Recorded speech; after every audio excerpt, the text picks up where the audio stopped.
Welcome to Education Perspectives. I am your host, Liza Holland. This is a podcast that explores the role of education in our society from a variety of lenses. Education needs to evolve to meet the needs of today and the future. Solving such huge issues requires understanding. Join me as we begin to explore the many perspectives of education. Tinsley Gaylean, author of REFRAME, is a technologist, designer, and co-founder of Curious Learning, a global nonprofit dedicated to eradicating illiteracy. He holds a PhD from the MIT Media Lab and works at the intersection of education, storytelling, and digital innovation, creating interactive experiences for museums and programming for networks like Discovery Kids, Disney, and Warner Brothers. Under Gaylean's leadership, Curious Learning has made its literacy app available in 60 languages, reaching children in diverse communities worldwide, many with little or no access to formal schooling. By partnering with parents, educators, NGOs, and governments, the organization has helped children in some of the most resource-constrained settings begin their reading journey. Curious Learning's work is recognized for its commitment to mother tongue instruction and its focus on data-driven evaluation to ensure real, lasting impact. So, Tinsley Gaylean, welcome to Education Perspectives. We're so glad to have you. Yeah, thanks for having me here. Look forward to it. Well, I want to kick you off with that 30,000-foot view question. Why do you think that we as a society invest in education? Well, I've, over the years in my life, come to believe that learning and growing is one of the primary reasons we're kind of alive on this planet. And so education is the kind of systematic way for us to pursue that learning and growing for ourselves and to support others in the process. And so it's wonderful to be able to do that for people. And it also supports the whole community of the world in so many different ways, from enabling somebody to be part of larger conversations, to take advantage of resources and opportunities that they couldn't otherwise. I work specifically in the development sector throughout the world, and a lot in low and middle income countries. And I've also come to understand that there are lots of issues that people are always dealing with in that space, from human trafficking to nutritional issues to health issues you can rattle them all off. And what seems to be consistently true is that you can step in and help these people with these life-saving issues, and that's a wonderful thing to do. But it's not a sustainable intervention if it's not coupled with some level of education to give them the tools they need to continue to support themselves in those things. So while it's never life-threatening to not be able to read, it is a game changer for how you live the rest of your life and how you get yourself out of so many other issues and problems. Wow, absolutely. You have had a massive impact on a global type of a basis when it comes to literacy. What drew you in the first place to education? Well, I can't say that I just had a longing, and it's kind of by happenstance that I ended up in this space. And give you a little bit of my journey to kind of tell you that. I certainly had a personal drive to be in the education system for a long time. I went all the way through getting my PhD at the MIT Media Lab in the early 90s. So I spent a lot of time as a student. After that, I was working in the media and technology space, and it was mostly in the children's space, with museum exhibits and installations like that, and then on air and online for organizations like Disney and Warner Brothers and Viacom and Nickelodeon. And there was always a strong educational component to it. And as I stepped out of that kind of commercial space, I started moving into the kind of nonprofit sector. And the first opportunity I was given there was to work with the Dalai Lama to create the Dalai Lama Center for Ethics and Transformative Values. And I learned a lot from doing that for a couple of years. And came back to MIT to teach, was asked to teach at that time at the graduate level, and which I've always enjoyed doing. Even when I was a PhD student, I was teaching classes. And I got involved in a Skunks Works research project that was asking a simple question, which is that if you gave kids in a remote area that had no access to any kind of formal education, a mobile device, a tablet in this case, with some curated set of apps on it, could they learn to read? And After a year of leaving kids alone with this material, we came back to see that the kids were roughly at the same level they would have been if they'd been in a well-resourced US kindergarten. And we were blown away. We were like, is this a fluke? Can this be replicated? What's the driving mechanism in it? How does it work? How does it not work? And the combination of having worked internationally and being well connected and having a big technology background, a large design background, and having worked in this space already put me at the nexus of a place to continue to ask that question, figure out if it was what it meant, what was possible. So my co-founder, who's a neuroscientist and linguist who studied how the brain learned to read for about a decade before joining us, we set off on the mission that became Curious Learning at that point in time. So it was right place at the right time with the right skills. And, if the world puts in front of you an opportunity to make this kind of impact on the world and you don't pick it up, I don't know why you're here. So I feel lucky to have fallen into this place. That is tremendous. And obviously, you had that nexus of skill sets that really were able to make it impactful. So did you do some follow-up research? Have you done this in other populations in other countries and found similar results? Yeah, well, one of the things I kind of outline in my book that's just coming out called REFRAME is a journey that Stephanie and my co-founder and I took, a 38,000-mile journey where we set up research sites around the planet to kind of replicate that first experiment. And a few years later, we were seeing similar results from different communities in different situations. And that has spurred us to say, how do we make this something that can scale and get to a larger scale? And so we're at an interesting nexus. Curious Learning is about a decade old, and we're working in 60 plus languages, and our stuff's used in every country on the planet, but we've focused mostly on about 30 countries that we've done deeper research in. And in 2024, we reached a million kids, a million households. I guess they're using the material. And so we continue to kind of refine our process of how do we make parents aware that these resources, these apps are available. And then how do we coach them to better use them with their kids? And then how do we monitor that over time to tweak and improve what we're pushing out there in the world to make it more effective and more appropriate? Yeah. Are you looking into kind of adapting your platform to be able to bring in AI as well? We're experimenting with AI in a number of different ways. I think it is going to be a real asset for us. We've already started using it in the kind of what I'll call the creation of the content.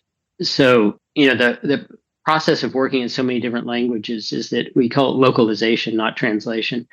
And that's because sometimes you're changing the pedagogy as you move it to a new language as well as the words, right? So, we have like 250 native speakers, that we tap as kind of our resource for making sure we're getting it right and reviewing it and helping us with that process. But AI is a way of kind of accelerating some of those steps that we do. We don't take the human completely out of the loop, but AI does accelerate it, and it does help us make some of those steps more rapidly and more quickly. So that's absolutely true. I think there's going to be other ways that we're going to find AI coming into the mix as well. I think we may get to the point where the ability for a teacher in Ethiopia or somewhere in sub-Saharan Africa or India who doesn't have any coding skills could actually ask AI to help make a kind of game or app that kids could use to learn what they want them to learn, right? And we're in the beginning of the idea that we could democratize that ability to create those kind of learning games across people in all kinds of situations. And I'd love to see if we could make that part of our process too.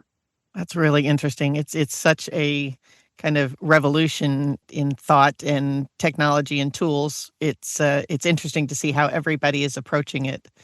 But one of the things that AI cannot really do so much is really have that foundational curiosity. So you mentioned that curiosity is not a soft skill, but a real core learning strategy for the 21st century. Can you speak a little to that?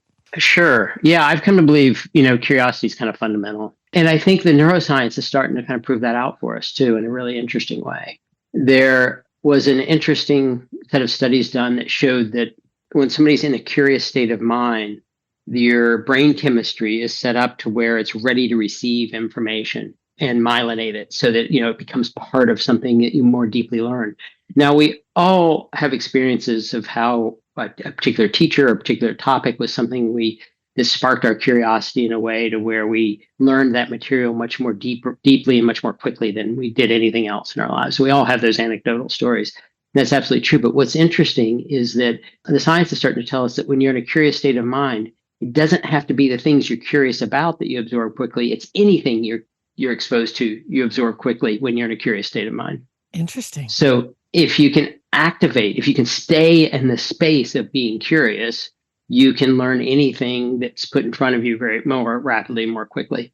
And so part of the reasons I think we've been seeing such steep learning curves in our material is that we give kids a number of activities they can do and give them some of their own agency to move around within that space and find their own curiosity for what they want to be doing. And then they play within that sandboxed set of things that we've provided to them. And their skills, the learning curves are steeper than they would be otherwise, I believe. And so you're absolutely right. I think curiosity is a kind of fundamental part of being able to activate our own learning and growing. And it pulls us out of so many other mental states of stagnation. Absolutely. This is validating. I personally have just started an organization called Better Questions for Brighter Futures. And I have self-titled myself the Chief Curiosity Officer. Perfect. So, Perfect. Yep. And I agree. And I think that's really where humans need to lean in. Even with AI, the better the questions that you are able to ask AI, the better the output that you're going to get.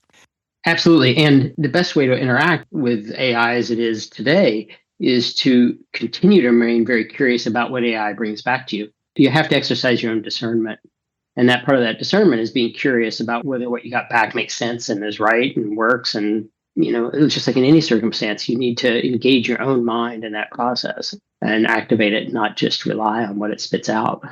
Well, I tell you, in our, Western world school systems and whatnot, because it was foundationally started in the industrial era, it's really not adapting as quickly as it should for our new information era. And you talked a little bit about how infrastructure, not mindset, is what gets in the way of learning. Could you speak to that a little bit more, and maybe as it relates to our school systems that we have built into this kind of bureaucracy of sorts?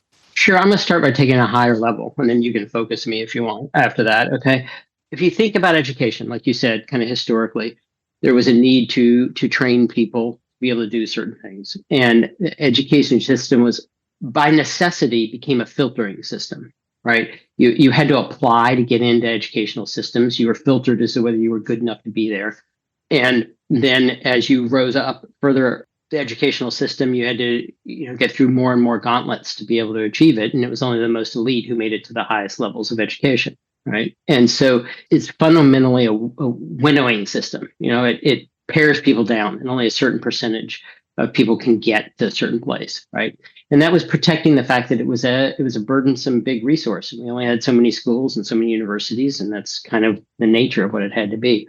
Well, I think we live in a different world, a world where technology doesn't need to mean that we can only make access to education for a certain number of people.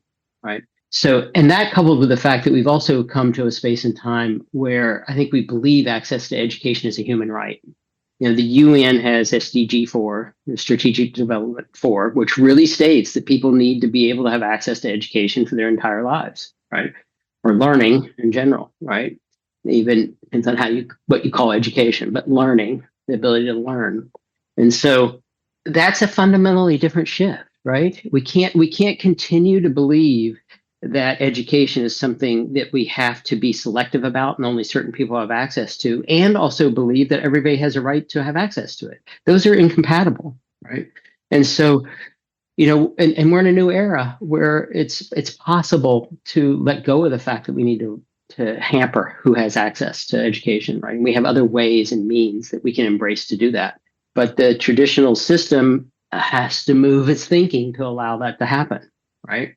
Or it has to happen around the traditional system in some way. And that is what we're trying to all figure out, I think, in this new era.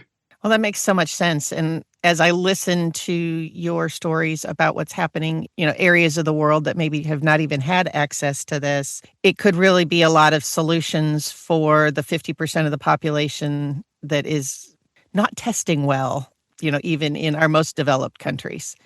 So I love this piece of technology being able to do that. That's got to be really difficult, though, to figure out how to resource and make it happen, particularly in underdeveloped countries. Can you tell us a little bit more about your journey there? Yeah, I think, at one level it is difficult. At the other level, that a lot of the technology that's getting rolled out right now is helping to make it possible for us without us having to do that work, right? I'd venture to say you probably don't know anybody who doesn't have a smartphone in their pocket, right? And you accessing it all the time. The price of them in low and middle income countries has dropped dramatically, like to the order of about $50 a piece, right? Fabulous. And the market demand for those smartphones has driven the penetration of those quite dramatically. I was just with the World Bank in Nigeria, and we were looking at the statistics there.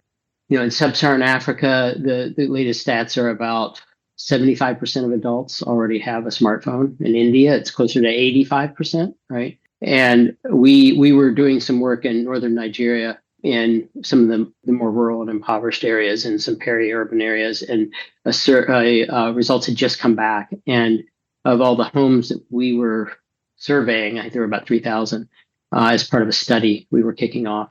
58% of them already had a smartphone, and these are folks that are below the poverty line, right? Well below the extreme poverty line, right? And so that infrastructure is out there and continuing to grow and is going to kind of reach a saturation level, even in some of the most impoverished areas of the world over the next kind of decade or two. So that's a big upside, right? Because that provides a vehicle for us reaching it. But it is tricky to engage kind of beliefs that people have about how learning happens and help them show them that there are other ways that it can happen, particularly if you're talking to a crowd who's questionably literate or pre-literate. We are often in the field testing things that were interactions and types of games and activities to get a sense of how they work and whether kids engage with them and how are they received. And that's an ongoing process. And in addition to being in the field, as we're growing to larger and larger numbers, we have an enormous amount of data that flows back to us too that can be analyzed. And that's another space AI will be of help to us, is analyzing these massive amounts of data we have to better understand what kind of activities are moving the learning needle and which ones are not. Tell me a little bit more about that. I know there is a whole neuroscience nod to your partner there of reading. And what is it telling you as far as how children really learn best? Especially, my goodness, they're interacting on their own with some of this technology and able to build up to kindergarten level reading. That's phenomenal. It is phenomenal. There's a whole set of kind of rewiring of your brain that happens when you learn to read that most of us completely forget how much work it was. It's, academically, it's effectively our full-time job from kindergarten to fourth grade, right? That's really what you're doing is learning to read. One of the examples my co-founder Stephanie often talks about is that, there's a part of our brain over here on the right side that for the first kind of 4 years of our life before we start learning to read, every time we see a face, it lights up and it helps us remember the name or the sound that's associated with that face we saw, right? And as we start to learn our letters and the sounds they make and that sound symbol of correspondence, that part of the brain starts doing that. And the face recognition part moves over to the other side of our head. And so we're actually rewiring our neurology to accommodate these new skills we need to be able to read, and then practicing them so much they become automated and we kind of forget that it even took any effort to learn how to do them, right?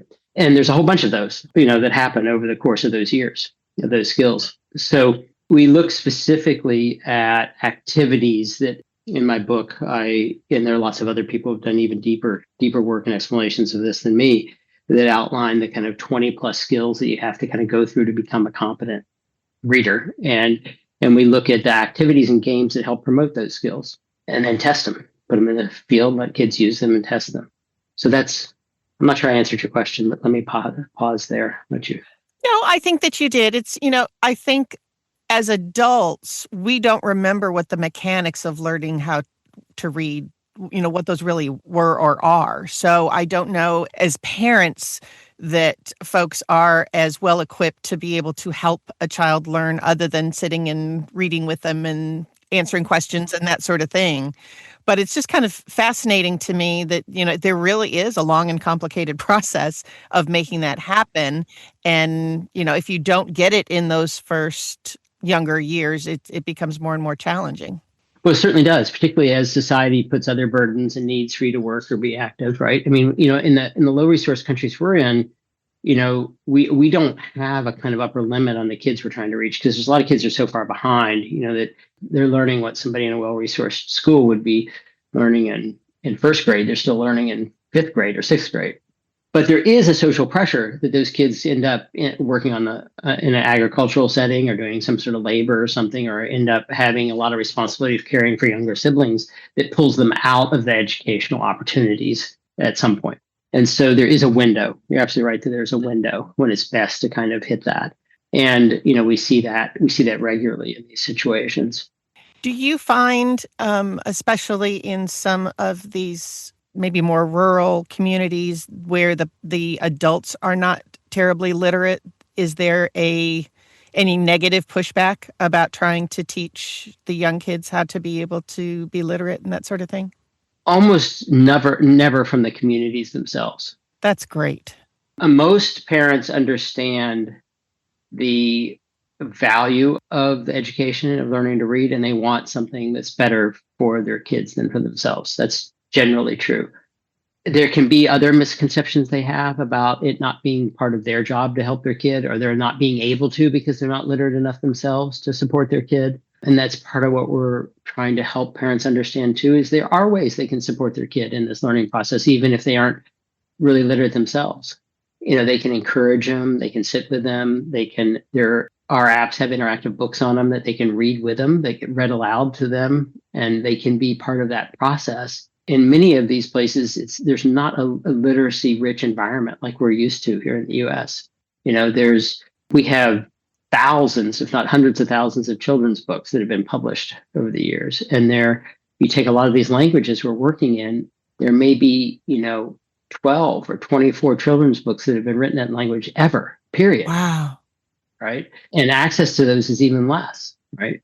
So there are, beliefs and understandings that parents have to overcome, but it's not usually pressure against, no, we don't want them to learn, as we do want them to learn. Now, I will say we have gotten pressure about not from governments. And, this is educated population is able to look out for their own interests and is, in my opinion, a strong and important part of supporting or creating a democracy. So if you have governments that they're autocratic or dictatorial, they often do not want to see populations becoming educated. And we've literally had governments say that to us. We don't want you working to help this part of our population because they're rebels. So. Yeah, Lord, lot to unpack there. So as we talk about, our society really becoming this information economy and looking at some change that needs to happen on a systemic basis for education. You had mentioned that top-down education reform often fails and that more of a grassroots community-based innovation might be a better way for us to look at that. Would you like to speak to that? Well, this harkens back to what we were talking about before, which is that, our current educational system has a certain way it does things, right? And most of our institutions and our governments are kind of locked into that process. And yet today offers other ways of thinking about it. And so, I'll give an example, which is that when the pandemic started, UNESCO asked us to do some meetings with ministers of education throughout Africa about how they could possibly use our stuff while schools were closed down. And we did 26 ministry level meetings against 26 countries in about 6 months. And every one of them was excited about what we had, but couldn't get themselves to act on actually using it when our stuff was free. And it just had to be, parents just need to be told that it was available, right, to use it, right? We couldn't get past that hurdle. because they had, in fairness, in part, it was they were in an emergency and a crisis, and they were trying to triage things and make decisions about what they were or were not going to do. But, they had an infrastructure that they didn't know how to layer this on top of, right? And their normal process was, going through schools and teachers and, eventually get the kids that way. And going directly to parents was not something they were used to doing or knew how to do, right? And that's what we were advocating. So, there was stuckness there. And, one of the things we started doing, to give you an example of how kind of grassroots stuff can kind of start to shift stuff, is that's what spurred our idea of going directly to parents with social media kind of marketing, right? Which became a kind of success. So much so that these days, when we're going to have a meeting with a Ministry of Education or somebody in the government, we usually book it 2 or 3 weeks off into the future. And then what we'll go do is we'll go do a set of social media campaigns in and around where the ministry works and where the people working in the ministry live. And we'll promote our app for about three weeks. And then as a result, we almost always have at least one, if not two people in the meeting who have already seen the app, had their kids or grandkids playing with it. And it cuts off the first kind of 45 minutes of discussion about what it is and how it works and whether it's any good.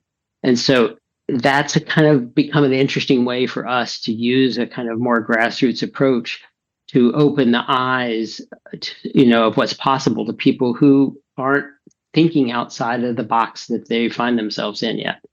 Well, and so many of our decision makers, at the highest levels are older folks that did not grow up with apps, and maybe some of them are a little leery because they don't feel that they're as technologically advanced. So that's an exciting way to be able to short circuit some of that initial resistance. That's great. That's so smart. Good for you. Good for you.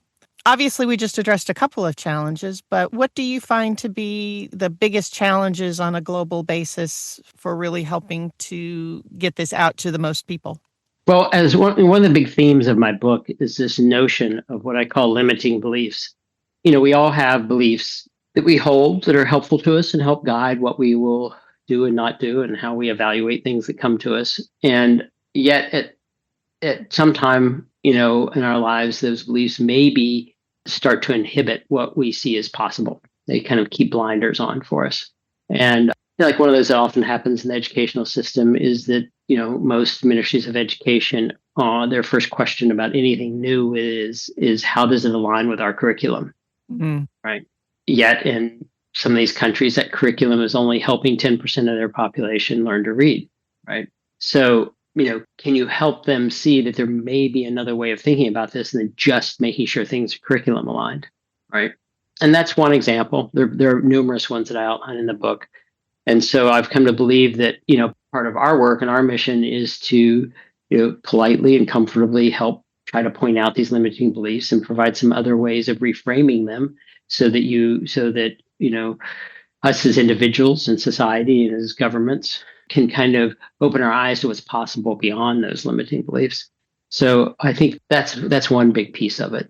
So tell me a little bit more about your book. It sounds like it is packed with all kinds of great information. REFRAME is available now, and I'll make sure to put a link in the show notes so that people can go and buy a copy, and also curiouslearning.org for good places to be there. But tell me a little bit more about what are we going to find when we pick up the book to read it? Well, we've hit on some of the core themes already. The notion of limiting beliefs, curiosity is a fundamental theme throughout the book. And as it's structured, it's part kind of travel memoir. There's a lot of travel stories that provide the backdrop, during the course of our work of kind of illustrating certain understandings about what's working and not working in our world and in education.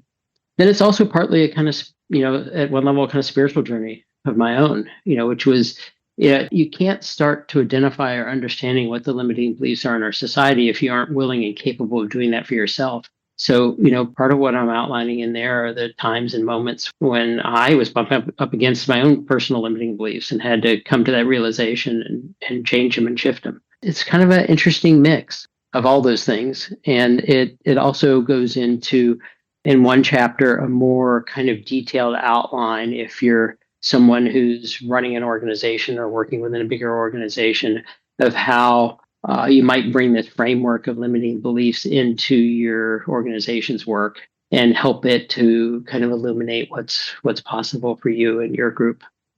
It sounds exciting. Unfortunately, have not been able to read it yet, but it will be on my side desk there very, very shortly. I appreciate it. So finally, my last question I ask everybody, and you can define it as you would like, but what would you like for decision makers to know? Oh, interesting.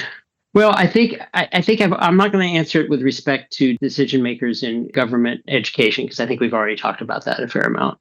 So let me shift that. We're a nonprofit, right? We are, one of the things that we thought was absolutely key to what we're doing is what we found was really key, that we make it free. We felt like that in these really low resource communities that we couldn't build a business model where we were selling what we had to people who were living on $2 a day, right? That if that's what if we're going to move the needle, it was going to be a philanthropic effort. So everything we do is free and open source.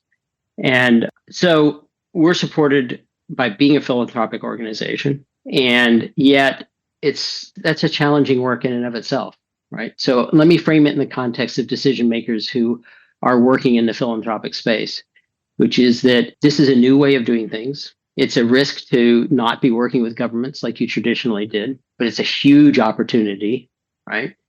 And I would encourage folks that are supporting and want to support this kind of revolutionary change in the world of bringing literacy to everybody, that they be willing to look outside the box of how they've typically kind of funded this kind of work and look for the opportunities to fund organizations like ourselves and others who are working in a space of approaching it in a way that really is a tractable way of making it readily available to everybody in the world, even though it's outside the confines of the traditional structure. And I'll add one more thing to that too, and this is specific to literacy, which is it's very rare for a literate parent to raise an illiterate child. Once you're literate, you have some skills to help your children become literate, and you deeply know how important it is, and you work day and night to help them have that same opportunity. So there's an argument to be said that if we put all of our minds together and our resources, that if we can get a generation of people literate on the planet, we will have inoculated the planet against illiteracy indefinitely. Oh, what a magical idea. You're so right. Boy, that is a fabulous way to end this podcast. Thank you so very much. Incredibly wise words. And I look forward to digging in deeper and deeper into your work, because thank you for all that you're doing.